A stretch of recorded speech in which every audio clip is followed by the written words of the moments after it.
श्री जगन्नाथ महाप्रभु देखिए जीवन में आपण मानकर अनेक समस्या दूर हो प्रत्येक दिन आप पांचटा ह को उच्चारण करेंगे आपणकर आर्थिक स्थिति हो जेकोसी परिस्थिति आप थांतु ये समस्त समस्या को महाप्रभु आज्ञा ये पांचटी ह को उच्चारण कले आपणकर समस्त समस्या को दूर करदे।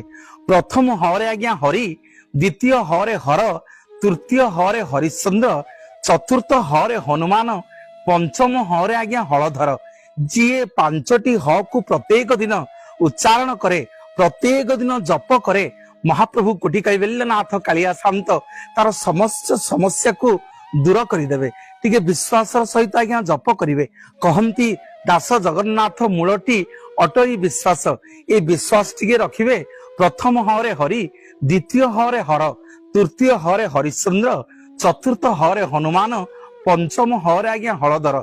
शास्त्र प्रमाण देला ये पांच ह को प्रत्येक दिन जी जप करुथिवो, ये पांच ह को जी प्रत्येक दिन उच्चारण करुथिवो ता जीवन में कौन सी समस्या विपद आसीबनी, केबे तार आर्थिक परिस्थिति केबे हेले खराब होबनी। तेणु निवेदन करी मोर माँ मानकु बापा मानकु प्रत्येक दिन सकाळु आपण माने ये पांचटी ह को उच्चारण करंतु। आउ थरे कहूची हरि, हर, हरिश्चंद्र, हनुमान एवं हलधर ये पांच ह को उच्चारण करिवे।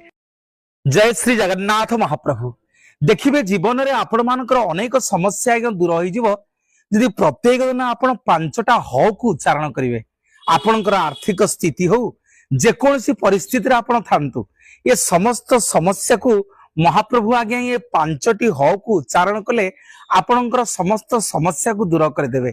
प्रथम ह रे आज्ञा हरि, द्वितीय ह रे हर, तृतीय ह रे हरिश्चंद्र, चतुर्थ ह रे हनुमान, पंचम ह रे आज्ञा हलधर। जी पांचटी ह को प्रत्येक दिन उच्चारण करे, प्रत्येक दिन जप करे, महाप्रभु कोटि कैवल्यनाथ कालिया शांत तार समस्त समस्या को दूर करदे। टिके विश्वास सहित आज्ञा जप करिवे। कहंती दास जगन्नाथ मूलटी अटई विश्वास।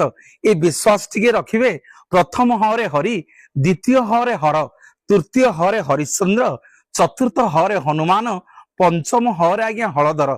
शास्त्र प्रमाण देला ये पांच ह को प्रत्येक दिन जी जप करुथिवो, ये पांच ह को जी प्रत्येक दिन उच्चारण करुथिवो ता जीवन में कौन सी समस्या विपद आसीबनी, केबे तार आर्थिक परिस्थिति केबे हेले खराब होबनी। तेणु निवेदन करी मोर माँ मानकु बापा मानकु प्रत्येक दिन सकाळु आपण माने ये पांचटी ह को उच्चारण करंतु। आउ थरे कहूची हरि, हर, हरिश्चंद्र, हनुमान एवं हलधर ये पांच ह को